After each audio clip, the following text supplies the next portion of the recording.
देश में कोरोना की दूसरी लहर से सारा देश दो दो हाथ कर रहा है।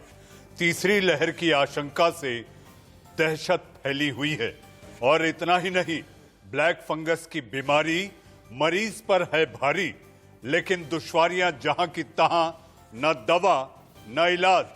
इसी बात को लेकर मचा है बवाल, तो मैं लेकर आया हूं देश का सवाल।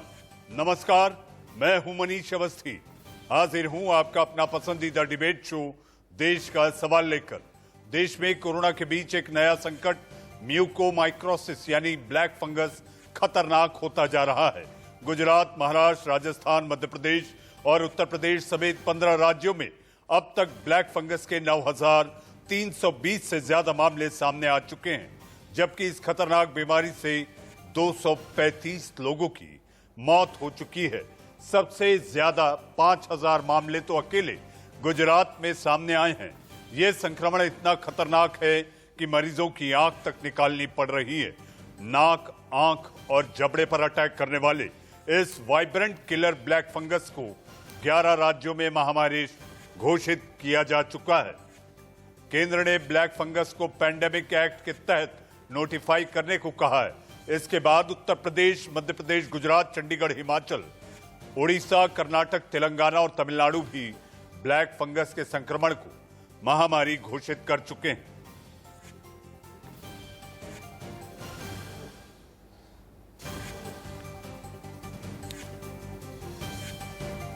वहीं नीति आयोग के सदस्य वीके पॉल ने कहा है कि कमजोर इम्यूनिटी, शुगर से ब्लैक फंगस, ज्यादा स्टेरॉइड से ब्लैक फंगस होता है। डायबिटीज का खतरा, बच्चों से भी संक्रमण फैल सकता है। बच्चों को बचाना जरूरी है। बच्चों में कम लक्षण, अस्पताल में भर्ती करने की जरूरत नहीं। चेन ऑफ ट्रांसमिशन तोड़ना जरूरी है। तो मुकाबला करना है, दवाइयों की उपलब्धता बढ़ाई जा रही है, लेकिन एक बार फिर ये कहने की जरूरत है हमें कि कोविड आए एक डायबिटिक में तो म्यूकर की पॉसिबिलिटी बढ़ जाती है।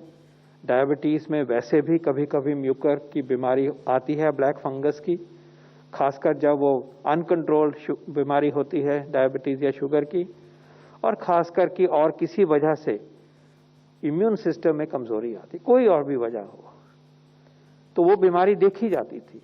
कोविड अपने आप में जब प्रकोप बन के इसी दशा में आगे आता है, तो ये बीमारी ने एक आउटब्रेक का रूप धारण किया है और इसमें स्टीरॉयड की भूमिका भी रही है।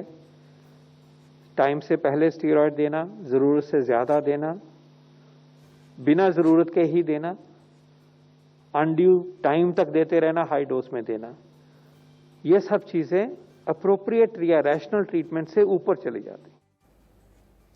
जी हाँ, मुंबई समेत पूरे महाराष्ट्र में ब्लैक फंगस के केस लगातार बढ़ते जा रहे हैं और ये बीमारी लोगों को डरा भी रही है। आखिर इस बीमारी के देश में फैलने की वजह क्या है और इसका इलाज क्या है, जानने के लिए हमारी संवाददाता शिवानी मिश्रा ने बात की। न्यूज़ की टीम लगातार अवेयरनेस क्रिएट करने की कोशिश कर रही है। इसी बीच में सिलसिलेवार तरीके से हम डॉक्टर से बात कर रहे हैं, जानने की कोशिश कर रहे हैं कि आगे ब्लैक फंगस किस तरीके से प्रभावी हो सकता है, जिसके बारे में ज्यादा बातचीत करने के लिए ईएनटी स्पेशलिस्ट डॉक्टर अजय मेरे साथ मौजूद हैं। सर, सबसे पहली चीज ये कि इतनी तेजी से कोरोना जहां कंट्रोल में आ रहा था, उसी में ब्लैक फंगस आ गया है, बढ़ने की वजह क्या है? सो बेसिकली ये जो ब्लैक फंगस होता है, इसको हम एक अपॉर्चुनिस्टिक इन्फेक्शन बोलते हैं। जैसे इसे अपॉर्चुनिटी मिल रही है, अपॉर्चुनिटी इस वजह से मिल रही है कि पेशेंट्स की इम्यूनिटी लो हो रही है, और इम्यूनिटी लो होने का कारण है मुख्य कोविड, जो आपकी इम्यूनिटी को इफेक्ट कर रहा है, जो आपको डायबिटीज के पास लेके जा रहा है। It's a pro diabetic kind of a stage. और कोविड के ट्रीटमेंट में हम स्टीरॉइड्स दे रहे थे, तो स्टीरॉइड्स भी इम्यूनो कॉम्प्रोमाइज ड्रग्स है, इम्यूनो कॉम्प्रोमाइज करते हैं, और तो ये पेशेंट के लिए बहुत ही घातक हो रहा है कि जिसके शुगर्स 300 से ज़्यादा है, जो पोस्ट कोविड रहा है, जिसको स्टीरॉइड मिले हैं, जिसको ऑक्सीजन थेरेपी मिली है, ये सब हाई रिस्क पेशेंट्स को अभी ब्लैक फंगस या म्यूकोरमाइकोसिस हो रहा है।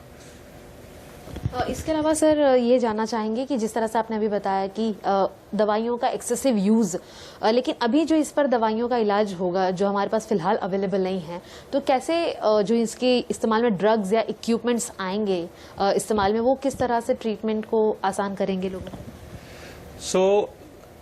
ब्लैक फंगस के ट्रीटमेंट में सबसे पहले होता है सर्जरी, जिसको हम बोलते हैं डिब्राइडमेंट ऑफ डेड डिवाइटलाइज्ड टिश्यू। ये एक प्रकार का गैंग्रीन जैसे होता है, तो ये फैले नहीं तो हम जो अनवांटेड या डेड पार्ट्स है उसको हम सर्जरी से क्लीन कर दें। जी, आप सुन रहे थे हमारी संवाददाता शिवानी मिश्रा ने डॉक्टर से बात की। आखिर ब्लैक फंगस होता क्या है? मधुमेह के पीछे छिपी ब्लैक फंगस की कड़वाहट, यही इसका लबुलुबाब है।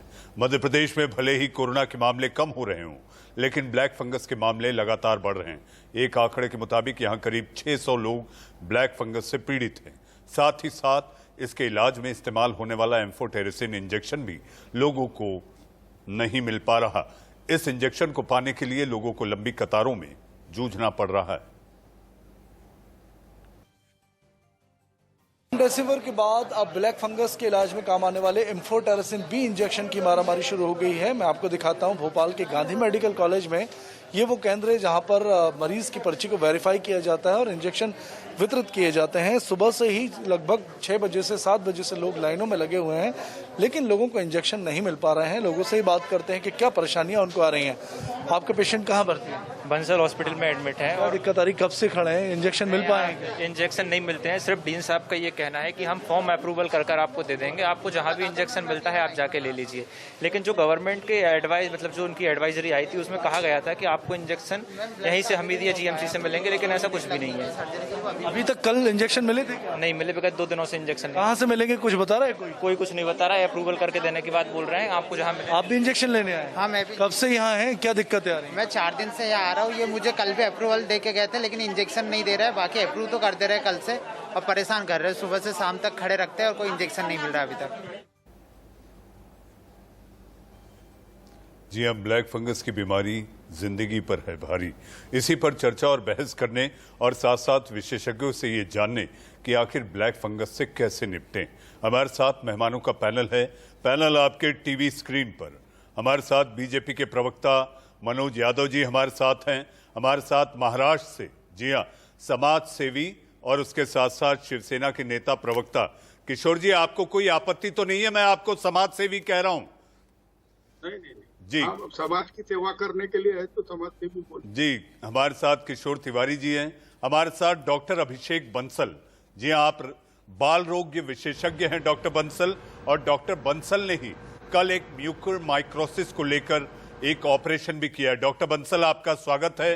हमारे साथ आम आदमी पार्टी के विधायक और बड़ी शालीनता से अपनी बात रखने वाले ऐसे संजीव झा हमारे साथ हैं। और हमारे साथ हैं डॉक्टर दिव्य प्रभात जो कि सीनियर ईएनटी सर्जन हैं। डॉक्टर प्रभात, डॉक्टर बंसल, आप दोनों का वक्त निकालकर देश के सवाल के इस कार्यक्रम में शामिल होने के लिए आपका पुनश्च बहुत बहुत धन्यवाद। सबसे पहले डॉक्टर बंसल, मैं आपके पास आना चाहूंगा क्योंकि 24 घंटे पहले ही आपने एक शल्य क्रिया की है। जी, हम जानना चाहेंगे डॉक्टर बंसल, म्यूकोरमाइकोसिस जो इस समय एक आतंक फैला रखी है। जी हाँ, कोरोना महामारी के बाद देश के 11 राज्यों ने इससे कह दिया है कि ये महामारी है।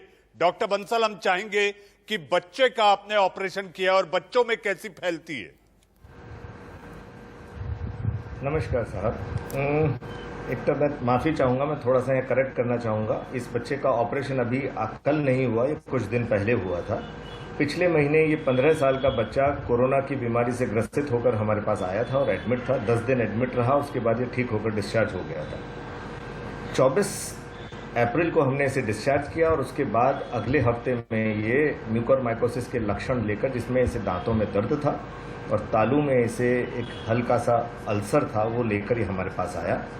हमारे ईएनटी सर्जन ने इसका एंडोस्कोपी किया और ये पाया कि म्यूकोरमाइकोसिस से ग्रसित है और इसकी फाइनली सर्जरी की गई। सर्जरी करने के बाद ये बच्चा एम्फोटेरिसिन बी इंजेक्शंस पर है अभी, और उसके बाद इसकी कंडीशन में लगातार सुधार हो रहा है और अभी बिल्कुल स्वस्थ है। और हम ये उम्मीद करते हैं कि अगले 2 दिन में हम इस बच्चे को हॉस्पिटल से डिस्चार्ज भी कर देंगे। जी डॉक्टर बंसल, अब ये जानना चाहेंगे ज्यादा जानकारी के लिए, क्योंकि तीसरी लहर को लेकर जो बात हो रही है वो बच्चों को अटैक करेगी। ब्लैक फंगस को लेकर अलग अलग राज्यों में बच्चे भी इससे संक्रमित पाए जा रहे हैं। हम ये जानना चाहेंगे क्या ये संक्रमण के तहत फैलता है या बच्चों को कोरोना के बाद जो हुआ इसमें डायबिटीज को लेकर जो बात हो रही है, मधुमेह के साथ स्टेरॉइड का ज्यादा इस्तेमाल, क्या यही सारी वजह है जिसके कारण बच्चे भी इसकी चपेट में आ रहे हैं? डॉक्टर बंसल, मैं आपके इस प्रश्न का उत्तर 2 स्टेज में देना चाहूँगा कि एक तो जो तीसरी लहर की बात की जा रही है कि तीसरी लहर आएगी और वो बच्चों को बहुत असर करेगी, मैं इसे एविडेंस बेस्ड फैक्ट से ज़्यादा फियर मॉन्गरिंग मानता हूँ। ये कोई नहीं जानता कि थर्ड वेव आएगी या नहीं आएगी, और अगर वो आएगी भी तो बच्चों को अफेक्ट करेगी या नहीं, ये किसी को नहीं पता। और इसके पीछे के कोई स्ट्रांग डेटा भी नहीं है, इसके पीछे का कोई स्ट्रांग साइंटिफिक बेसिस भी नहीं है। ये बात क्यों इतनी प्रमुखता से की जा रही है, कौन इन्हें कर रही है, मैं नहीं जानता, परंतु मेरा अपना एक डॉक्टर, बच्चों का डॉक्टर होने के नाते मेरा डाउट है कि कैसा होगा तो भी क्यों होगा।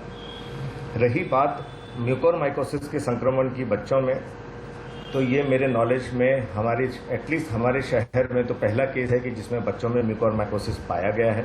म्यूकोरमाइकोसिस जैसा हम सब जानते हैं ये वातावरण में मौजूद होता है, ये एक सैप्रोफाइटिक फंगाई है और ये किसी को भी इन्फेक्ट कर सकता है, परंतु इसके लिए जो सबसे बड़ा रिस्क फैक्टर अभी तक बताया गया है, जो हम सब जानते हैं, वो है डायबिटीज़। इस बच्चे में डायबिटीज़ नहीं थी, ये बच्चा डायबिटिक नहीं था, बट यस इसे कोरोना हुआ था और कोरोना के लिए इसे स्टेरॉइड्स भी मिले थे, पर इसे एक वजन उपयुक्त डोज में, जो बच्चे का वजन था उसकी उपयुक्त डोज में इसे 5 दिन के लिए स्टेरॉइड दिए गए थे।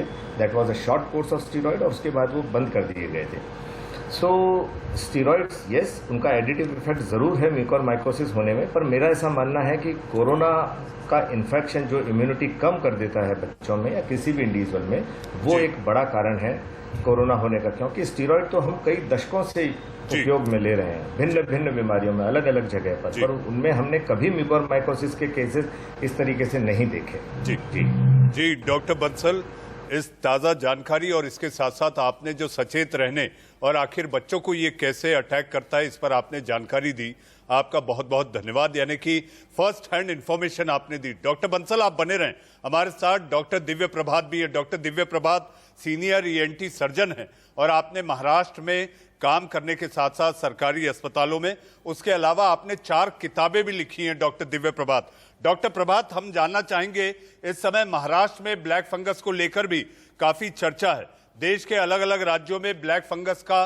कोहराम मचा है, तो हम ये चाहेंगे आंख और कान और इसके साथ साथ जब ये दिमाग की ओर आगे बढ़ता है तो आखिर इससे कैसे बचना चाहिए। ये सारी बातें तो सामने आ गई कि डायबिटीज के साथ स्टेरॉइड और जैसा डॉक्टर बंसल ने अभी कहा, इसके अलावा आंखों को बचाने के लिए जी हाँ रोशनी चली जाती है। हम चाहेंगे डॉक्टर प्रभात कि आप एक रोशनी डालें कि आखिर इन सारी बातों से कैसे बचा जाए।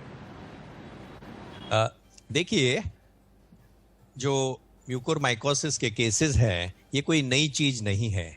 पिछले 3 दशकों से हम म्यूकोरमाइकोसिस देख रहे हैं और हम ऑपरेट भी कर रहे हैं, लेकिन आज जिस तादाद में ये डिजीज बढ़ रही है वो बहुत ही भयानक है।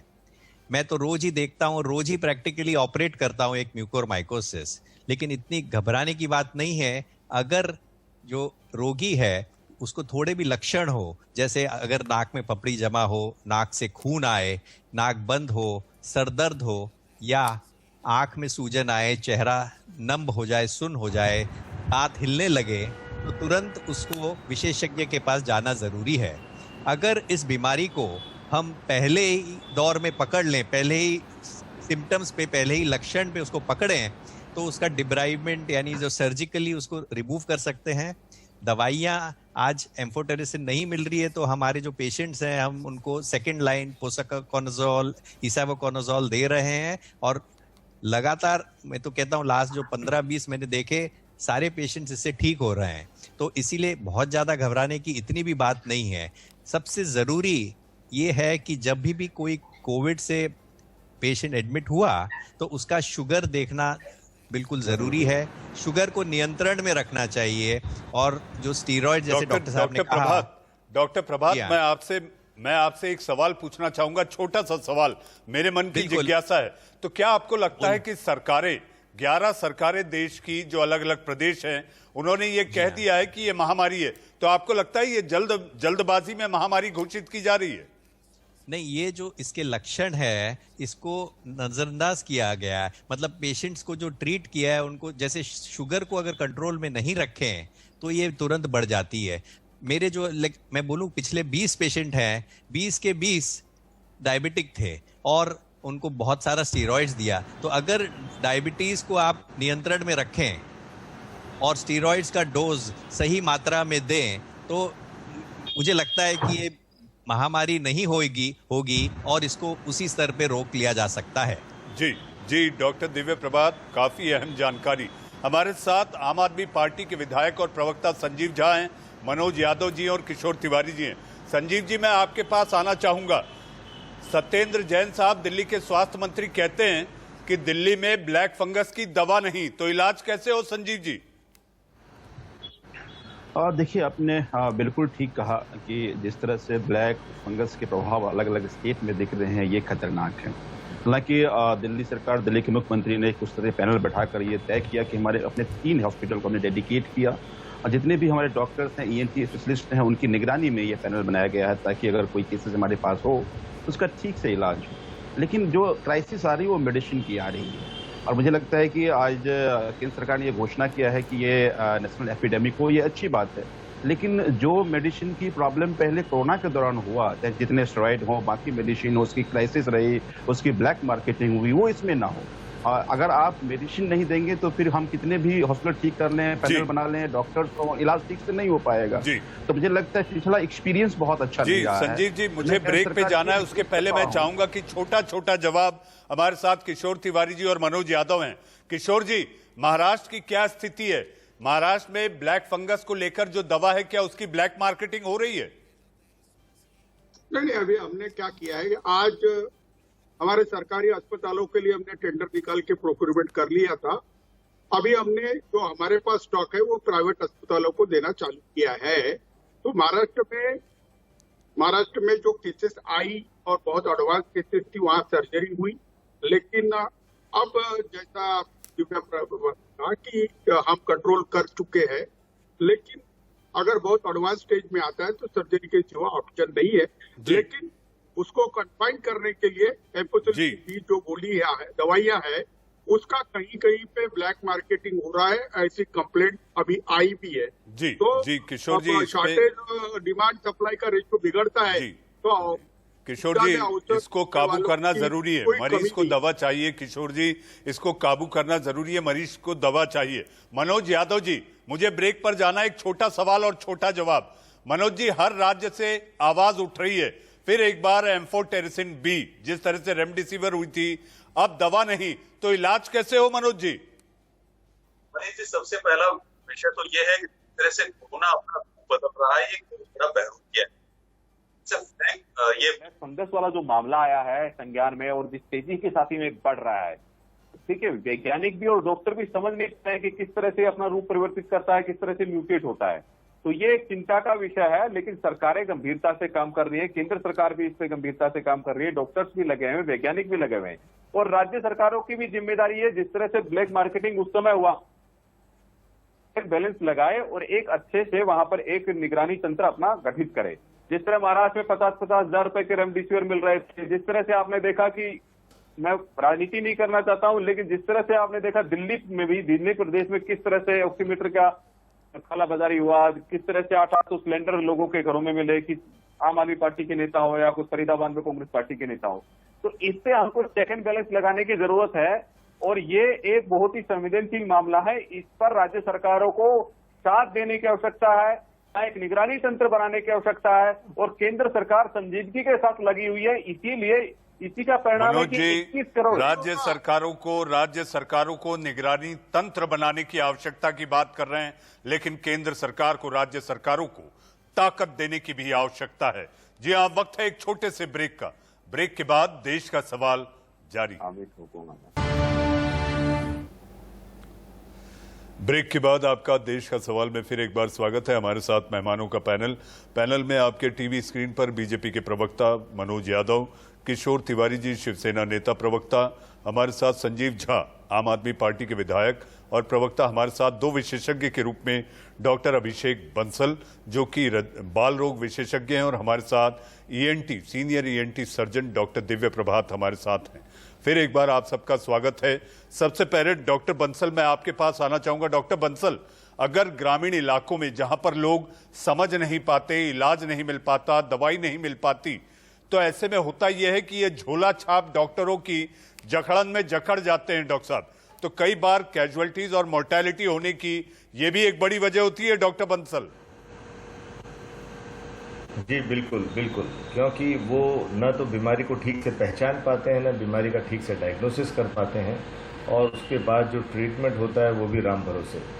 सो ये तो बड़ी ही खतरनाक सिचुएशन है। अगर वहाँ पर कोई क्वालिफाइड डॉक्टर नहीं है जो उन पेशेंट को टाइमली देखकर डायग्नोस कर पाए और ट्रीट कर पाए, तो परिस्थिति भयजनक बन सकती है। जी डॉक्टर बंसल, इसके साथ साथ ऐसे लक्षण ना दिखे, जबकि आप ना तो डायबिटीज हो ना आप कोरोना के मरीज हो, लेकिन उसके बावजूद अगर ब्लैक फंगस होता है तो इसको क्या समझा जाना चाहिए डॉक्टर बंसल? मेरे नॉलेज में ऐसा नहीं है कि कोरोना भी ना हो और डायबिटीज भी ना हो फिर भी किसी को म्यूकोरमाइकोसिस हुआ हो। ये तो बड़ी रेयर सिचुएशन आई थिंक होगी, मेरे नॉलेज में ऐसा नहीं है। परंतु यस, कोरोना और उसके साथ डायबिटीज ही अपने आप में एक घातक कॉम्बिनेशन है। और जैसा डॉक्टर प्रभात ने भी हमें थोड़ी देर पहले बताया, इन्होंने जो भी पिछले 20 मरीज देखे वो सभी डायबिटीज से ग्रसित थे। हमारे देश में सबसे बड़ा कारण कोरोना म्यूकोरमाइकोसिस के ज़्यादा नंबर केसेस होने का पुअर कंट्रोल ऑफ डायबिटीज़ है, जिसमें कि डायबिटीज़ का ठीक से कंट्रोल नहीं किया गया, समय से दवाएं नहीं ली गई हैं या इंसुलिन नहीं लिए गए हैं। सो वो उन सभी पेशेंट को एक हाई रिस्क कैटेगरी का पेशेंट बना देती है, जिसमें कि म्यूकोर होने की संभावना बहुत बढ़ जाती है। जी डॉक्टर बंसल। डॉक्टर प्रभात, सारी दुनिया में भारत एक ऐसा देश है जो कि मधुमेह का कैपिटल है, यानी राजधानी है। सबसे ज्यादा मधुमेह के मरीज सारी दुनिया में भारत में पाए जाते हैं। तो इम्यूनिटी को लेकर जो बात हो रही है डॉक्टर प्रभात, जैसा जिक्र डॉक्टर बंसल भी कर रहे थे, तो इस समय इम्यूनिटी को, प्रतिरोधक शक्ति को, ताकत को मजबूत रखना और उसके साथ साथ नियमित रूप से जो व्यायाम और बाकी चीजें एक मधुमेह के मरीज को आप जैसे डॉक्टर सलाह देते हैं वो करते रहना चाहिए। बिल्कुल आपने सही फरमाया कि जो रोग प्रतिरोधक शक्ति है वो कम हो जाती है कोरोना के बाद, तो इसीलिए ज़रूरी है कि हम एक तो शुगर को तो ऑफ कोर्स बिल्कुल नियंत्रण में रखें, दूसरा अच्छा पोषण मिले, खाना अच्छा खाएं, विटामिन की जगह भोजन अच्छे से करें, साथ ही साथ हाइजीन मेंटेन करें, एक्सरसाइज करें, और सबसे ज़रूरी एक और बात है कि मानसिक स्थिरता होनी चाहिए, मानसिक संतुलन रखना चाहिए, पॉजिटिव रहना चाहिए। ये भी अपनी प्रतिरोधक शक्ति को बढ़ाने में बहुत उजागर रहता है। डॉक्टर प्रभात, ब्लैक फंगस के लिए पॉजिटिव रहना और कोरोना के लिए नेगेटिव होना दोनों जरूरी है। जी हाँ, हमारे साथ बिल्कुल डॉक्टर प्रभात आप बने रहिए हमारे साथ। कुछ और सियासी मेहमान आइए, सियासी चर्चा भी कर लें आप विशेषज्ञों की राय के बाद। हमारे साथ संजीव झा जी हैं। संजीव झा जी, आज केजरीवाल जी ने हाथ खड़े कर दिए, मेरे पास अब वैक्सीन नहीं, युवाओं को देने के लिए वैक्सीन नहीं, तो आगे कार्यक्रम कैसे आगे बढ़े संजीव जी? बिल्कुल ठीक कहा आपने कि देखिए आज हमारे पास बड़े दुख के साथ ये कहना पड़ रहा है कि 18+ वाले वैक्सीन हम अपने लोगों को नहीं दे पा रहे हैं। और ये लगातार अरविंद केजरीवाल जी केंद्र सरकार को उसने सुझाव भी दिए कि अब जो क्राइसिस है उससे निकलना कैसे। अगर आप पूरी इसको सिक्योलॉजी को देखेंगे आप, तो आपने देखा कि फरवरी में पहले इन्होंने कहते हैं कि हम कोरोना से हमारी जीत हो गई। जब पूरा वर्ल्ड अपने लोगों को वैक्सीनेट कर रहे थे, 6.5 करोड़ वैक्सीन इन्होंने विदेश भेज दिया। अब जब हमारी अपनी क्राइसिस की बात आई तो अरविंद केजरीवाल जी ने कहा कि अगर हमें अपने लोगों को वैक्सीनेट करना है तो सबसे पहले जो विदेशी कंपनियां हैं उनको अपने देश में बेचने की परमिशन दिया जाए। हमारे यहाँ जितने फार्मा वैक्सीन प्रोड्यूसिंग कंपनी हैं उनको इमीडिएटली लाइसेंस देके उनको कहा जाए कि आप प्रोडक्शन शुरू करो। साथ में ऐसे देखने को मिला कि बहुत सारे कंट्रीज ऐसे हैं जिनके पास कंजूमर से ज्यादा स्टोरेज है, उनसे बात करके हम वैक्सीन मंगाए।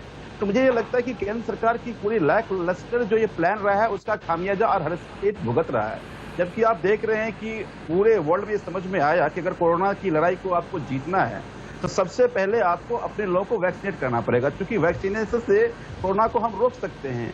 लेकिन ये दुर्भाग्य है हमारा कि केंद्र सरकार की लैकलस्टर पॉलिसी के कारण हम सब लोग इसके शिकार हुए। अब देखिए, हमें दिल्ली की बात करें तो हर महीने हमें 80 लाख वैक्सीन चाहिए। पिछले मई की बात करें तो हमें मई में 18 लाख वैक्सीन मिला। अब आगे कह रहे हैं कि 8 लाख वैक्सीन मिलेगा। अगर ये 8 लाख हर महीने वैक्सीन मिलेगा तो 30 महीने में हम अपने लोग वैक्सीनेट कर पाएंगे। तो तीसरे वेव आने की जो आशंका है, कह रहे 3 महीने में तीसरा वेव आएगा, तो अगर तीसरे वेव से पहले अपने लोग वैक्सीनेट नहीं किया तो फिर लोग इसके शिकार होंगे। कौन जिम्मेदार होगा? मनोज जी आ रहा हूँ। मनोज जी, आज आपके पास आखिर में आऊंगा। सरकार के ये दिमाग स्वप्न आता है कि रात में सोते हैं, जवाब दे दो तो अच्छा रहेगा। जी संजीव जी,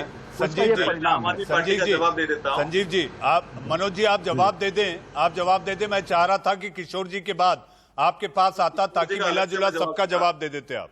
क्या है कि किशोर जी का 2 जवाब आ रहा हूँ, किशोर जी आ रहा हूँ। शिवसेना का भी जवाब देना होगा और उनको कांग्रेस का भी देना पड़ेगा। देखिए ऐसा है मनीष जी, देखिए मैं सियासत करना चाहता हूँ, राजनीति नहीं करना चाहता हूँ, लेकिन राजनीति करने वालों से मैं गुलगुले से परहेज करना चाहते हैं आप?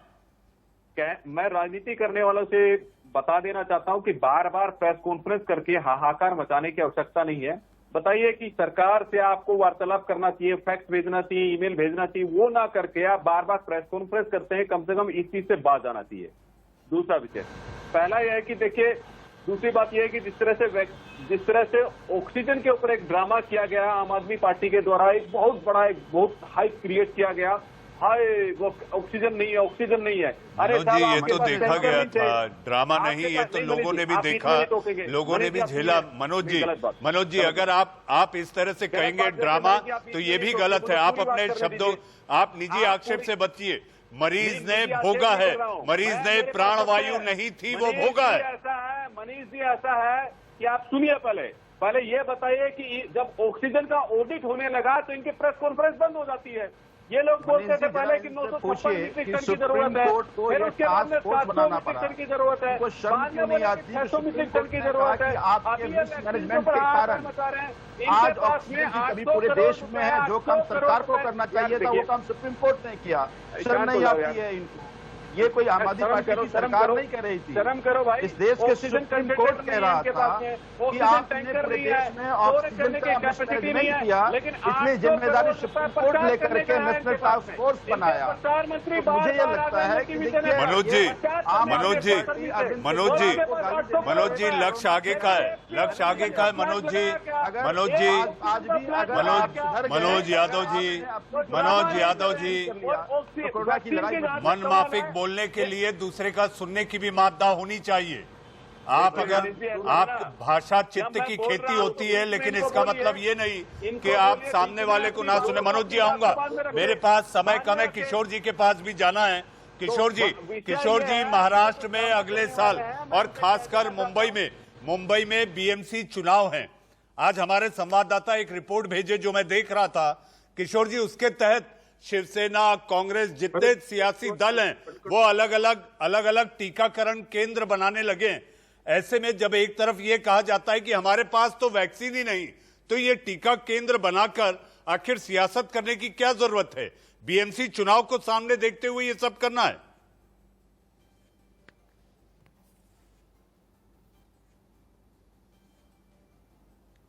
किशोर जी आपको आवाज आ रही है?